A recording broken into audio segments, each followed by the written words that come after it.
I thought I'd talk by way of a kind of introduction to what this channel and what I do, both on this channel with all the various kind of topics and ideas that I talk about, and also to do with the work that I do with Amodama, my wife, who's the lead teacher, if you want, at the Amodama Foundation. And the reason I want to talk about it is because just to clear up or make clear in what this path involves, what this opening involves for people, because I see that it's easy for the human mind to get lost in ideas of what something is.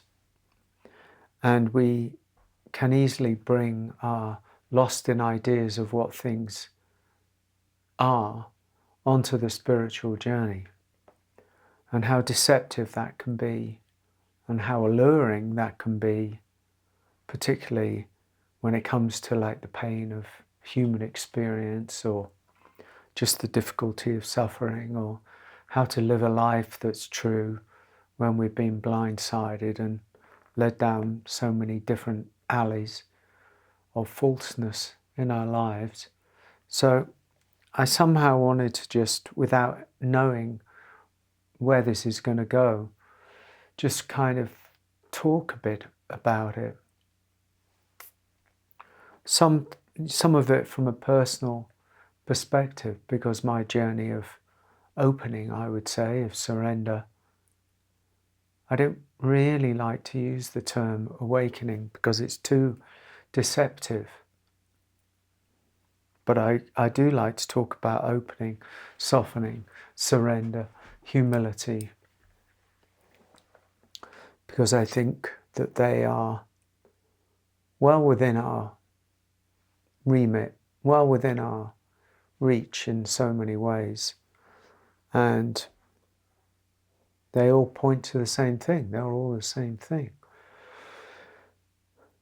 So this journey of opening, this journey of softening and surrender,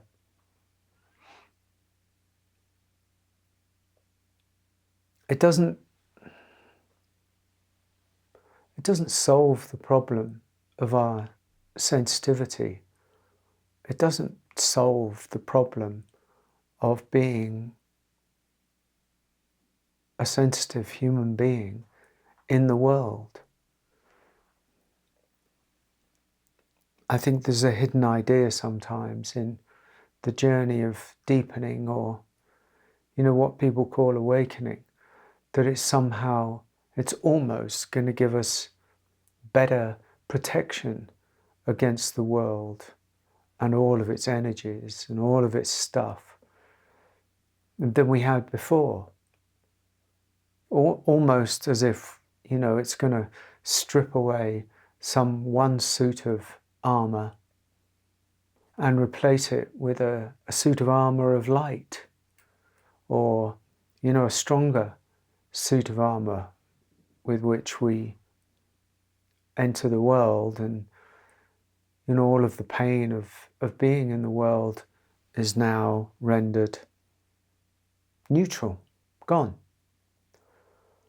And so thereby solving the problem of our sensitivity, our woundedness, our deep feelings of insecurity, of unworthiness, of not fitting inness.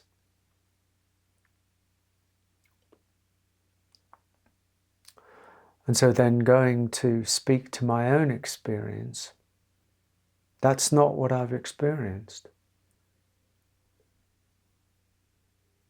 And I don't, it's of no concern to me whether anybody says, oh, well, that's you haven't awakened then or not. That's not relevant to me.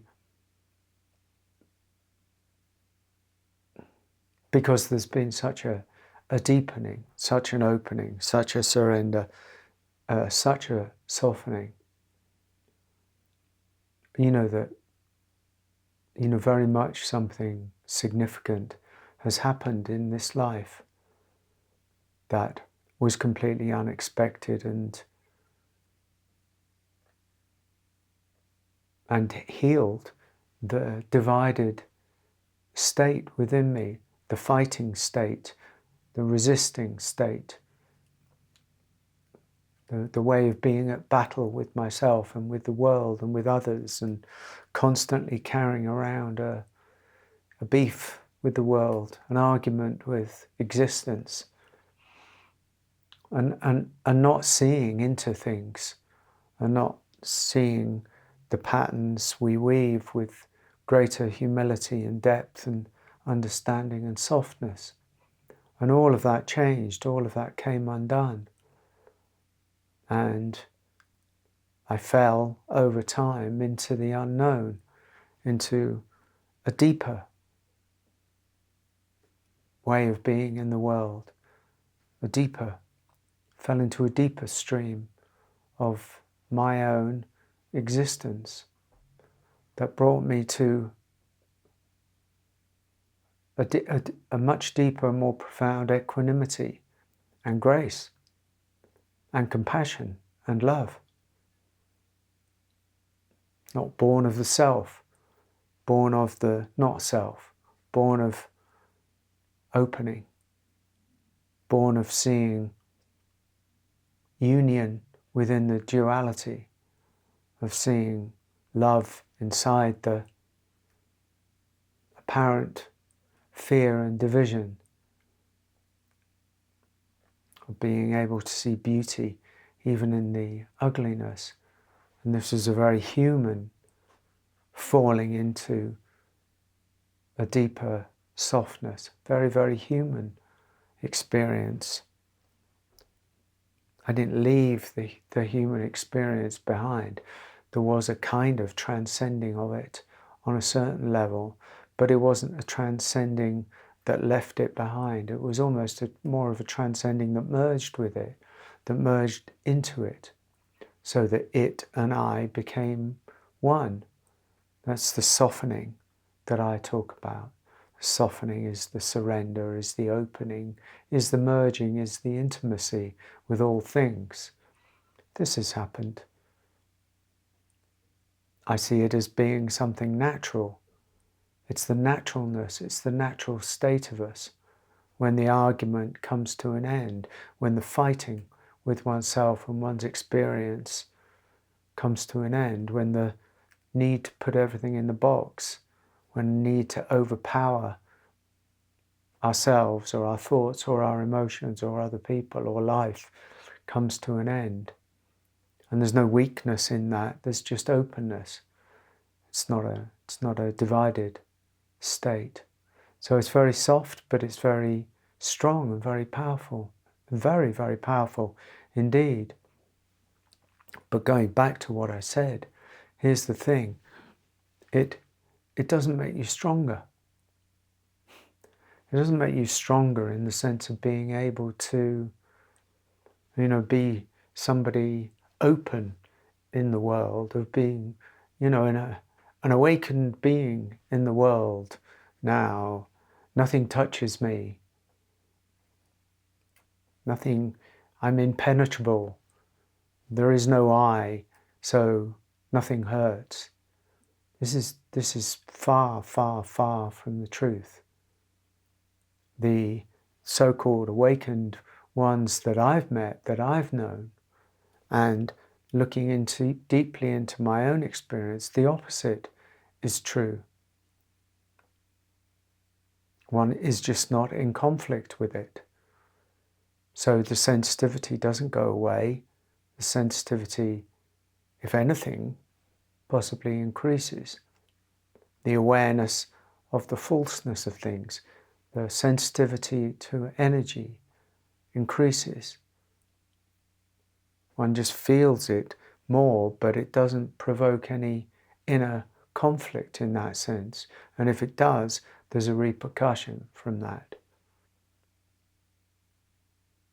But you know, what I'm pointing to is that as that deepening, as that opening, as that softening, as that almost recalibration of who we are and what our existence is and where we're living life from within ourselves, as that happens more and more and more, one is definitely called into a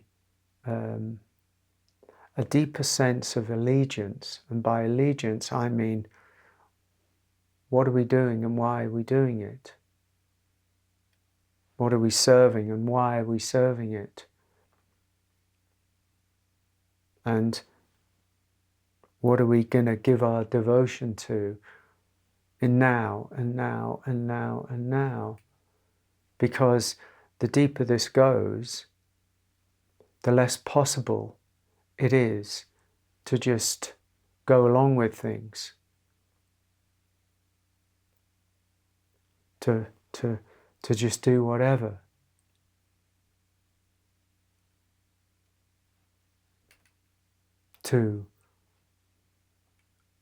If there's a sense of falseness, if there's a sense of obligation, if there's a sense of anything like that, it starts to knock one out of one's inner alignment, that innate inner harmony that one subtly or profoundly carries around.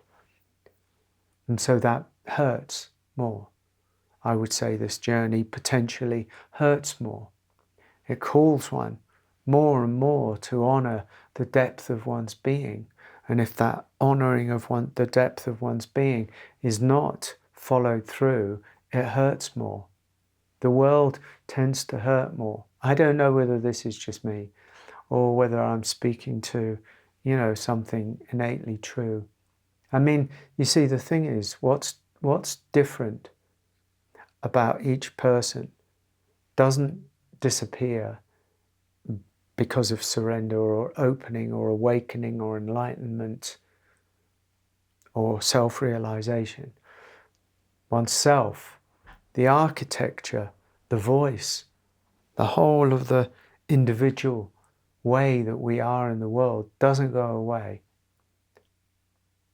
The awakening, the vibration, the essence, the truth, the realization filters up through the architecture of one's being, and one gives voice to it, or one experiences it in one's own unique way. So it should be. So one teacher will say it like this, or feel it like this in this way, and it'll be okay. It'll, you know, they'll cope with it pretty well. But another teacher or another awakened person, you know, could not have that experience, and actually it can render them much more sensitive to the point where they have to disappear from society or live by themselves or live in the hermitage or just withdraw into self. There's no one size fits all to any of this, and to imagine that there is nonsense. So one has to honour one's own architecture, one's own inner state, one's own inner way of being, regardless, always, because it doesn't go away. And so if there's a thought that it's going to go away, throw that out. It's okay, you know.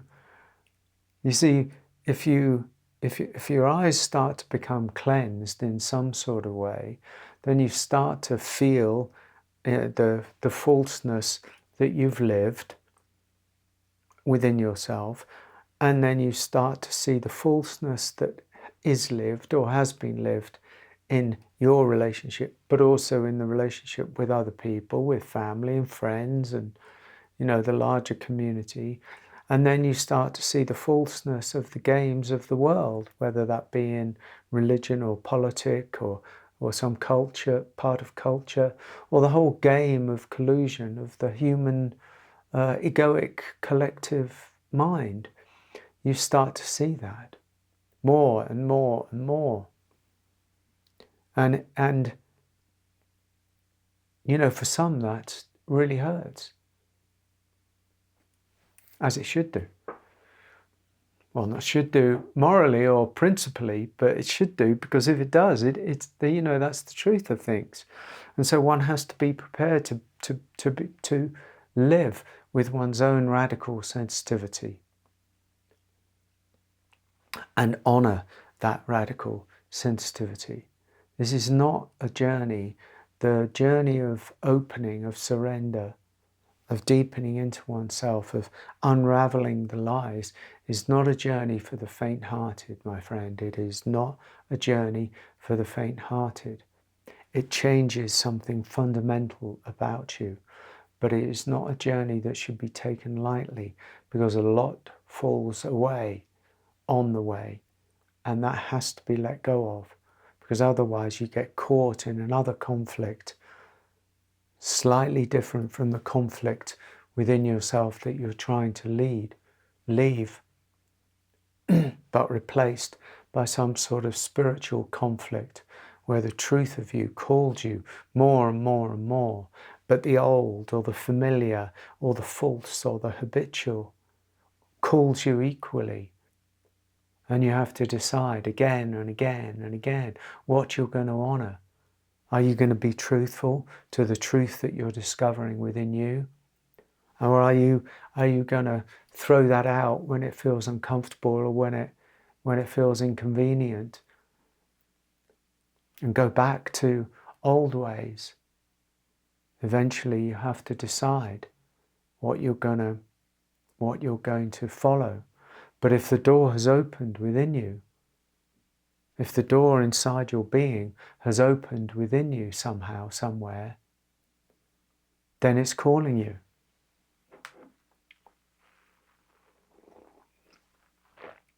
Then your life calls you. It doesn't make you a better person. It just strips away everything that you thought was real and leaves you, in a way, kind of naked. And the world doesn't like naked people. The world has no way of measuring naked people, so they push them away. And by naked I mean raw and true, maskless. Those with no protection, those with no mask left. The world doesn't like that. The world doesn't know that it doesn't like that, but it doesn't like that. So it's sort of covertly, or just by the very nature of its energy, pushes it away. And so it ostracizes and alienates. You know, society is a collective tribe that alienates those who don't conform. And many don't conform, and they do feel alienated, and they get angry or whatever. You know, but even in this spiritual world, if you fall out of the matrix, if you fall out of that paradigm, if you fall out of that cultural mindset, because you've seen it and you've decided that something has opened within you and you're going to follow that whatever and wherever it leads, well then, you know, at a certain point you have to make, in a way, tough decisions for yourself, and keep on making those tough decisions, because this sensitivity is a waking up. It is a waking up. And so, you know, just going back and concluding, that's what this channel, that's what I speak to. What I speak to is actually the very human aspect of surrender, humility, grace, awakening, non-dual realization, the recognition of a true nature within us that is always there.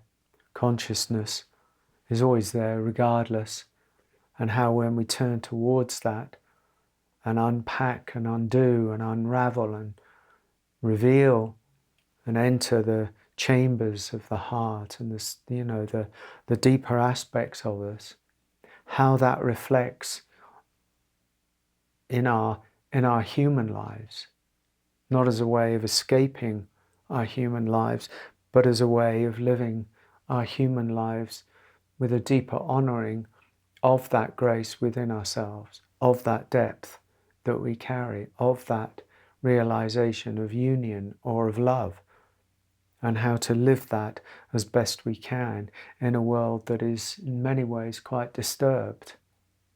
Certainly energetically, it's quite disturbed and quite disturbing. And so we have to, find ways, not strategies, but ways of speaking to this, of speaking to how we can honour the sensitivity of ourselves, even as we move in the world,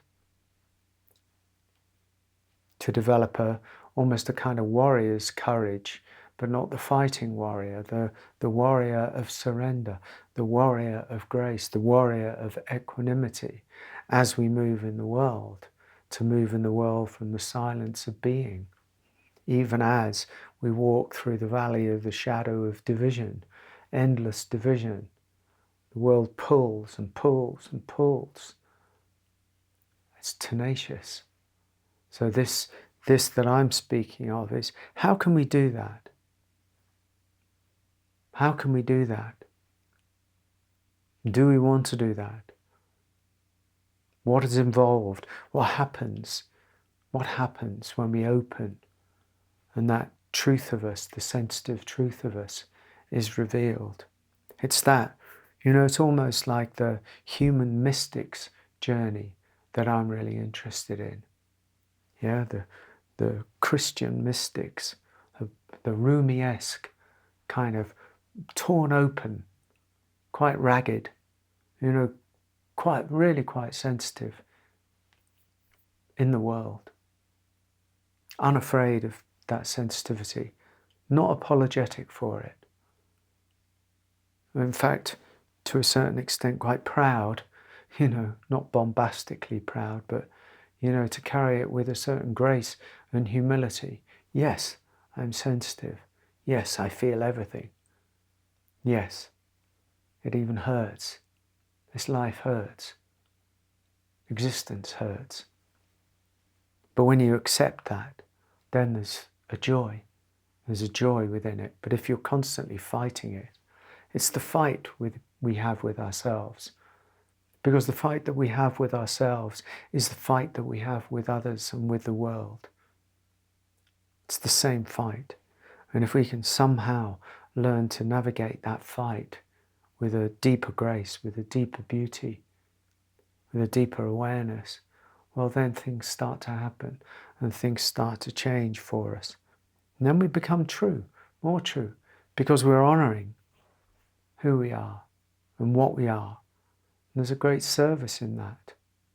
And that becomes a kind of purpose in itself. So we're not wandering around the world looking for our purpose, or like lost souls, wondering what am I doing here? I don't really know. That's it comes with it, but it's not it. So I hope this has spoken to you, and forgive me if there's any kind of rambling that doesn't speak to you in some sort of way, trying to transmit or convey a kind of fragrance of what this work, of what my YouTube is about, of what I offer in the world, such as it is. Okay, many blessings. Thank you so much for watching.